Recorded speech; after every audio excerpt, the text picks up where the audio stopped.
Hello, and welcome to Saving Lives in Slow Motion. Today, I'd like to talk about types of intelligence.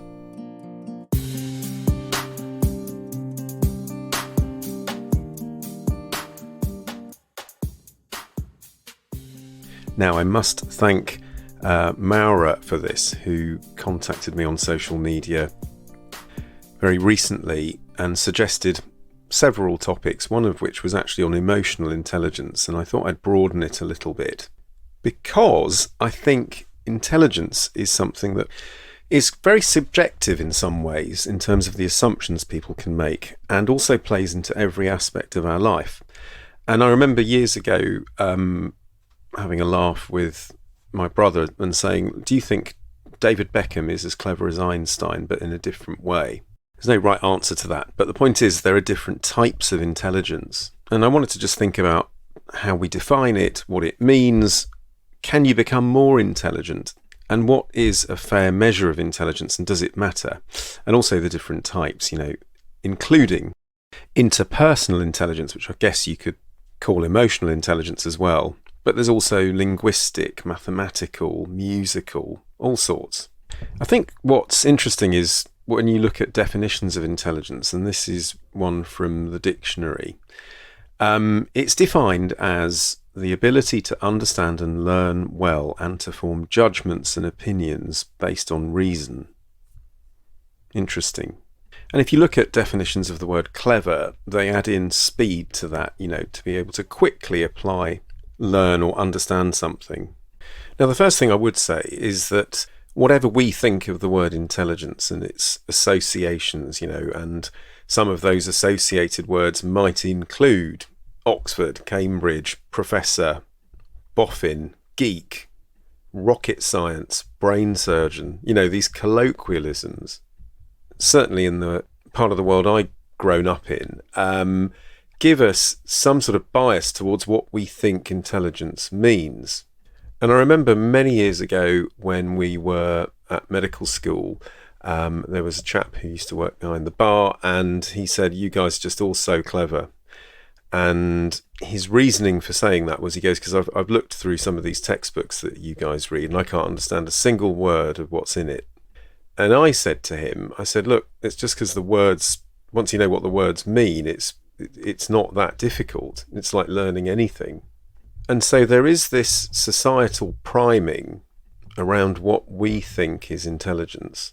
But if we go back to when intelligence was first studied, it was in the 1800s and not without controversy.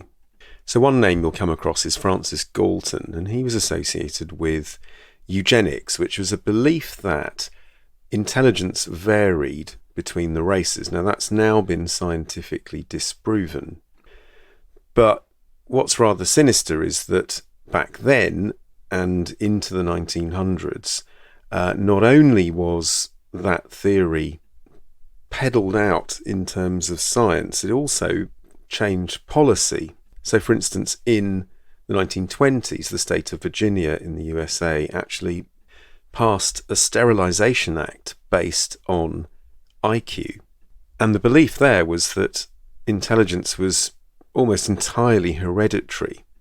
It's hard to kind of really fathom how unethical and hideous that act was.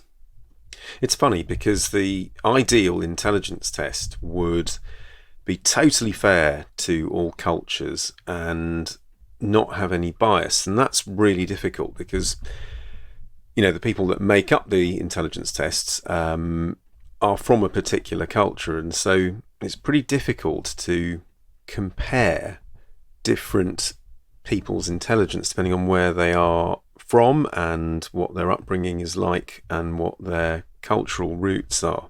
But if we come forward a bit from those slightly dark times at the beginning of last century to the 1980s, we come across the work of Howard Gardner, who in the 1980s proposed a framework for intelligence in a book called Frames of Mind. And he theorized that there are multiple types of intelligence, and they've got slightly self-explanatory labels. So they are spatial intelligence to do with visual and spatial judgment. Then there's one called bodily kinesthetic intelligence to do with your movement and motor control. Then there's musical intelligence for rhythm and music, linguistic intelligence for words, language.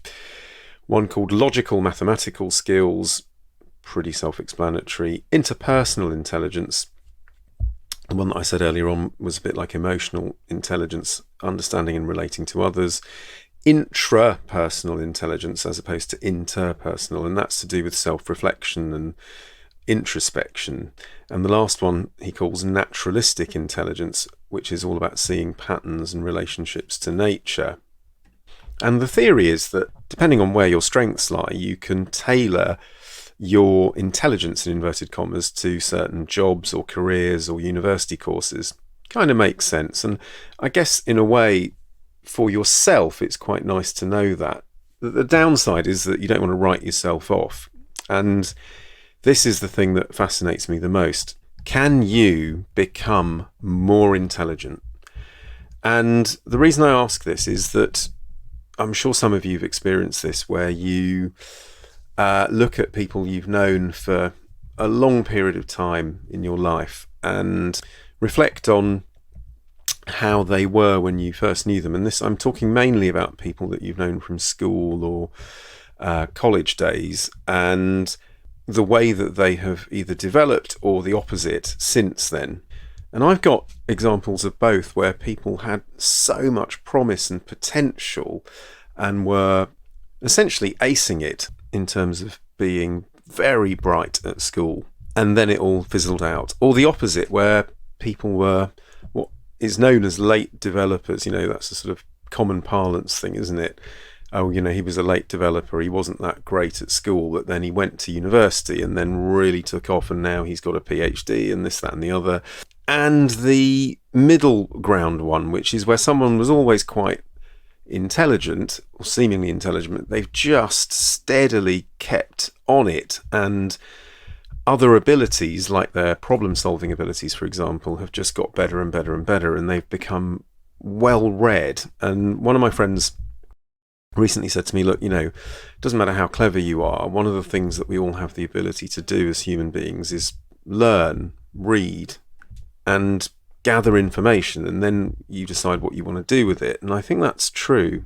So the evidence-based ways to actually become more intelligent.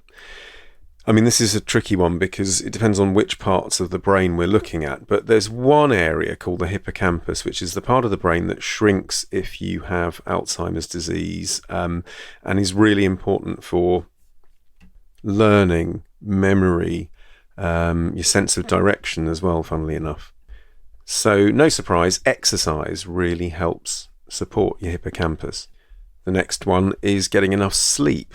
If you deprive yourself of sleep, you're going to perform less well on any kind of intelligence test or any kind of task, really. Are reading, playing a musical instrument, socializing with people, anything that's going to make your brain grow, not in the physical sense, I mean in terms of personal growth. And there's a little bit of evidence for things like coffee, omega-3 rich foods, and as we know, it's never ever one thing.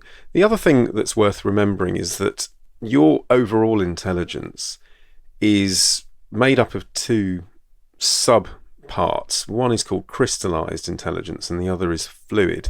So crystallized are things like your vocabulary, for example, how much you know, and it tends to get better as you get older because you learn new words and you know more, don't you? Fluid intelligence is all about thinking and quickness of mind and how you can reason and problem solve and think abstractly.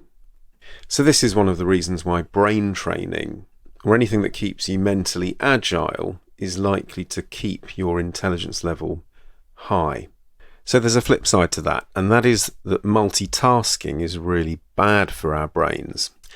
And I worry about myself doing this because doctors, lawyers, certain professions have to do a lot of focus switching, that's the terminology, in their day-to-day work.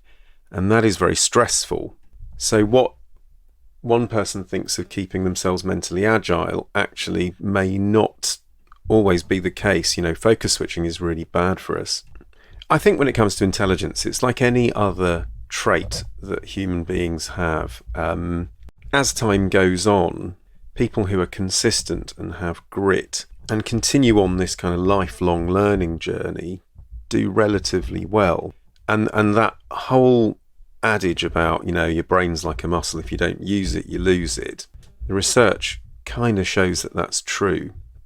And is intelligence even that important? I don't really think it is. It can have paradoxical effects. If you tell a child that they're really clever because they scored highly on an intelligence test, an IQ test, that might just make them take their foot off the gas and think, well, I don't need to do any work.